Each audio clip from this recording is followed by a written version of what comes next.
Hi, I'm Dr. Sebastian Dahls at Performance Place. Today we're going to go over just 3 of what I would consider the bottom levels of physical competency. If you cannot do these 3 levels, and this is what I use as assessment for people that come into my clinic, if they can't pass level 1 or level 2 or level 3, they stop there until they can. If you're wondering how this correlates to you and why should you care, these are things that you can measure on your own. And if you can do them, most people can see, you know what, I can hold that for 2 minutes. Perfect, done, no other questions asked. A lot of people, if you hem-haw around about it, you need to improve on these things. There's a very, very, very strong correlation to injury from trunk stabilization to any lower extremity condition, you name it. Ankle, patellar tendonitis, Achilles tendonitis, femoral acetabular impingement of the hip, trochanteric bursitis. There's a lot of these things that are strongly correlated to trunk control. Runners are not excluded. Endurance athletes are not excluded from this. It is not something just people that do resistance training and weightlifters should do. So what I'm going to do is I'm going to go through at least the banners that I just put on the wall in our new facility here. I just made these. I really, really like them. And I'm hoping that they're motivating to people and basically help you set goals. Now our first level is static core stabilization. And you might read down the line, there's front plank, side plank, Sorensen's extension test, single leg bridge hold, and torsional buttress test, or torsional buttress hold. A lot of times people use this as an exercise, but we're going to use it as a test in this instance. Now what this measures is 3 planes of how the core functions. There is frontal plane or forward backwards, sagittal plane forward backwards, there's frontal plane which is side to side, and there's also rotational, which is going to be twisting both directions obviously.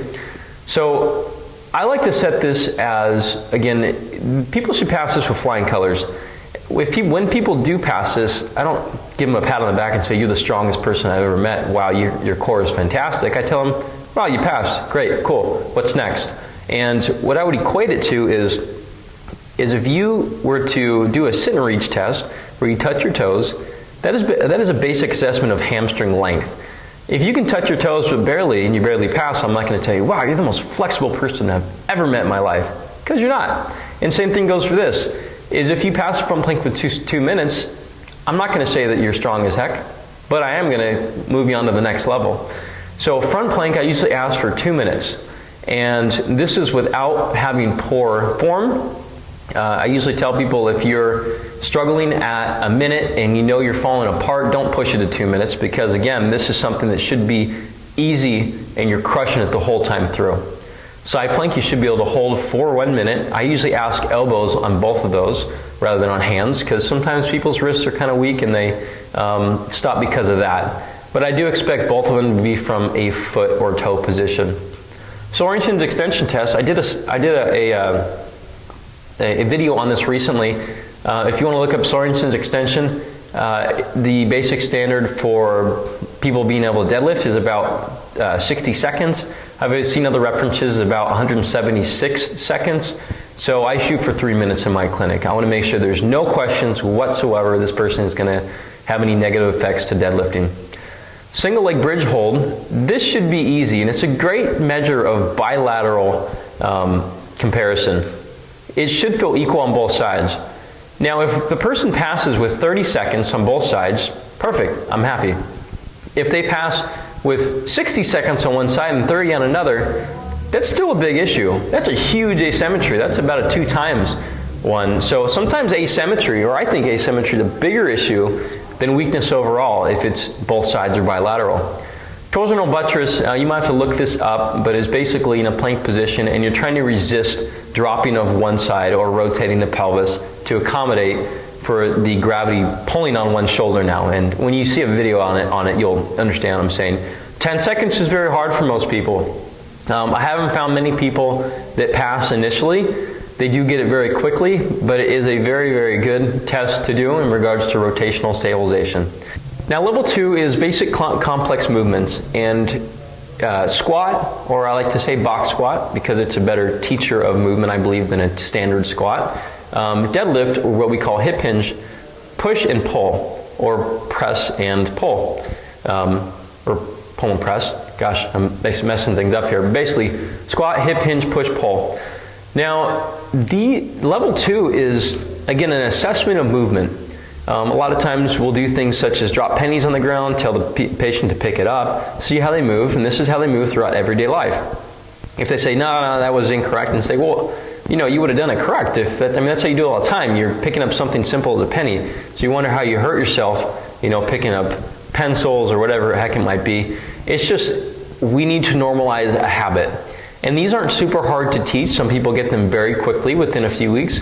Some people it takes months. It's not very common, but there's no point of adding load upon dysfunction, we say. If the person cannot squat properly, we don't put load upon them. Same thing with deadlift, but even more so, because I think it's a higher risk. Most people get press and pull very quickly, but the lower body complex moves, squat and hip hinge or deadlift, are things that they usually have to spend a little bit of time learning before they load it significantly. Now, level 3 is loaded. This is loaded complex movement. It's the same movements plus a carry, but now it's loaded. Now we differentiate between men and female, and I'll zoom in here a little bit so you guys can see. So men, we require, we're going to go off of IBW, which is ideal body weight. And the reason I use this is because if a guy comes in and he's like 300 pounds, but he should be 150, if we ask him to do 300 pounds 3 times, he might balk and say, no, I'm 300 pounds. And I'll say, well, okay, well, you should be 150, so here's what we do. We cut your body weight, because you should have done that a long time ago, and next we're going to actually do 150. And we're going to meet somewhere in the middle, probably.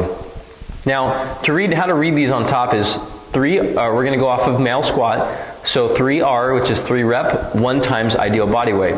So again, if they're 150, they should squat 150 3 times. If you're looking at the female side, 3 reps at 75% ideal body weight. Let's just go off a round number, 100 pounds. If they weigh 100 pounds, I expect them to do 3 squats at 75 pounds with competency. Next, we go on to the deadlift. Deadlift is a lift that is usually stronger. People are stronger at it. And the rough ratios, I would say, is about 1 to 1.25. So if you can squat 100 pounds, you should be able to deadlift 125. And here's what we see. That's what we see on the men's side. 3 reps, 125 of ideal body weight, or 125% ideal body weight. So again, if it's 150 pounds, let's just do a round number and say they should be deadlifting 175 pounds. Women, it should be 1 times their ideal body weight. If there's that same 100-pound woman, she should 3 rep 100 pounds. Pushing, which is going to be push-ups, I say within a minute, 30 reps. I think this is pretty easy for most people. If they fall short, it's just something to improve on. Women, we give them the benefit of the doubt of, since they usually have weaker upper bodies, and I'm not saying that because I'm saying women are worse or anything, it's just that usually they're weaker with upper body movement, so we give them 30 reps modified. And if you can pass that with standard push-ups, more power to you. Pulling, I want to see 15 reps, pull-ups within a minute. You take as many breaks as you want to. I can hammer this out, and I believe in about 30 seconds. With women, we're looking for hanging, just dead hang. Just grab onto a bar, hang there for 1 minute, and that's all I'm asking, because a lot of times women can't do a pull-up. Asking for 1 pull-up on a woman is a huge feat. Now we have a carry. Now we usually call this farmer carry, and because we have a little bit of a lack of heavy kettlebells in the office, we've gone the route of using a barbell, which if you're that 150-pound woman, or sorry, let's go with man, 150-pound man, your ideal body weight on the barbell for 1 minute. And you should hold it in a very strong position at the top of where you'd find a deadlift. Same thing with a woman. Now these are the 3 levels. We have more levels. We have 4 and 5, but we have not put them up on the wall yet, so I'm not doing it on it. Plus, this amount of improvement, especially on even endurance runners, it will take them probably 3 months to attain top end level 3. And again, I don't let them go much higher unless they prove they are not going to hurt themselves, and there's still things to work on. These are goals that you could work on your own. I strongly suggest with complex movements such as squat and deadlift, you need to have a strength coach watch you. We have people here watching our clients. I watch our clients to make sure they're not going to hurt themselves. And I would say on a personal note, I don't think I even felt comfortable deadlifting until about 6 months, honestly. And doing things like power moves, like cleans, it took me even longer. So I always feel it's unrealistic to have someone who has not done these moves before to know them right away. And it does take time. It's a learning curve, just like everything else. So I hope this was helpful. Go on to our podcast. It is Performance Place Sports Care on iTunes. Please rate us. We get everything through ratings. And also rate this video. If you like it, thumbs up. If you hate it, I'll take it down. But the more stuff that you respond to me in the comment box on, the more stuff I can, or the more topics I can do that you actually want to hear about. These are the things that I think are important. And I hope you realize that by doing these videos, I'm not trying to give quick fixes at all. I'm trying to give an education in sports injuries and give an enlightenment, mainly. These are the things that I've realized over years of practice. I've been out for, at this point, 8 years now. And I've learned more and more all the time. I go to strength and conditioning seminars. I go to chiropractic ones. I go to PT ones. I go to a bunch of them. Multidisciplinary approach, we call it. There's a lot of things that goes into learning this type of stuff, and you're getting it all for free here on YouTube. So I hope it was helpful. Subscribe to our site. Tell me what you want to hear, and that's it. I'll talk to you guys soon.